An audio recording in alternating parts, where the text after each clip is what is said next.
Salut à tous, bienvenue sur la cuisine de Nana. Alors aujourd'hui, je vais vous montrer comment faire le riz au gras aux boulettes de viande avec une petite saveur d'écrevisse. C'est une recette vraiment à essayer parce qu'elle est superbe et super délicieuse et elle fonctionne avec tout le monde. Donc comme d'habitude, si cette recette vous intéresse, continuez à regarder avec moi et je vous retrouve plus tard pour une autre recette. Alors pour cette recette, vous avez besoin de boulettes de viande. Alors j'ai acheté ces boulettes de viande. Ensuite, rajoutez une cuillère à soupe de poudre d'oignon. Rajoutez une cuillère à café de sel. Ensuite, vous pouvez rajouter une cuillère à soupe d'huile, bien mélangée. Et pour cette recette, je vais utiliser mon air fryer ou bien mon cuiseur à air chaud. Et donc, je vais le mettre dans ma machine et laisser frire ça pendant à peu près 20 minutes. Vous avez aussi besoin d'oignons. Alors ici, j'ai 3 oignons coupés. J'ai une boîte de tomates concentrées.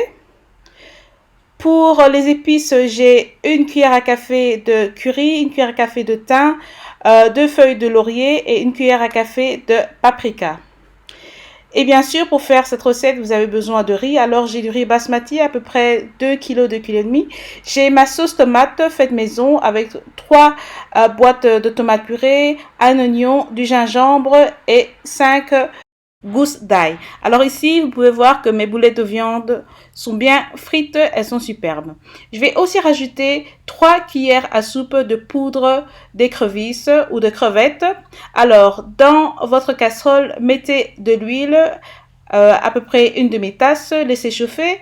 Lorsque votre huile est chaude, vous pouvez rajouter vos 3 oignons coupés, mélanger et laisser frire pendant à peu près 2 à 3 minutes.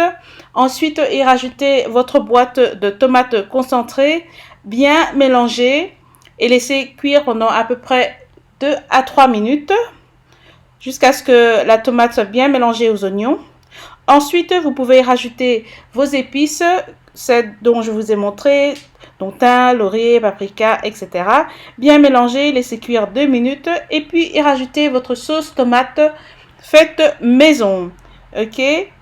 Et bien mélanger et laisser mijoter pendant 10 minutes à feu doux. Après 10 minutes, vous pouvez commencer à rajouter votre cuillère à café de poudre d'écrevisse et un petit peu de sel. Mélanger et laisser cuire pendant 2 minutes. Et après, vous pouvez y rajouter vos boulettes de viande, bien mélanger et encore laisser cuire pendant 5 minutes. Et voilà, maintenant, il est temps d'y rajouter notre riz. Alors, n'oubliez pas de laver le riz.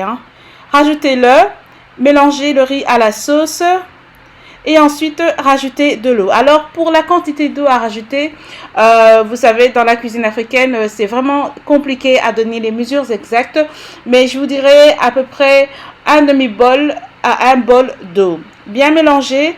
Et ensuite, on va couvrir ça avec de l'aluminium, mais d'abord on va mettre un peu de sel encore, bien mélangé. Et ensuite je vais rajouter mes 2 cuillères à soupe restantes de poudre d'écrevisse. Et ensuite je vais mélanger et maintenant je vais couvrir mon riz avec du papier aluminium. Ok, vous pouvez même utiliser du papier parchemin. Je vais remettre le couvercle et laisser cuire ça pendant à peu près 15 minutes pour commencer. Et après 15 minutes, je vais ouvrir et mélanger pour être sûr que ça ne brûle pas. Remettre mon aluminium et laisser cuire encore pendant à peu près 15 à 20 minutes à feu vraiment doux. Et voilà, votre riz au gras ou jollof est prêt. Regardez-moi cette belle couleur. Et vous savez ce que je fais? Parfois, je laisse un peu de sauce que je mets par-dessus et que je mélange et ça rend le riz encore meilleur. Ok, voilà les amis, notre riz est prêt à être servi. J'espère que vous avez aimé regarder cette vidéo. Voilà, cette recette est très simple, comme je le dis, elle est vraiment à essayer. Si vous n'avez pas de friteuse à air chaud, air fryer, il n'y a pas de souci. Vous pouvez frire vos boulettes de viande à la poêle ou bien même les mettre au four si vous préférez une option un peu plus saine.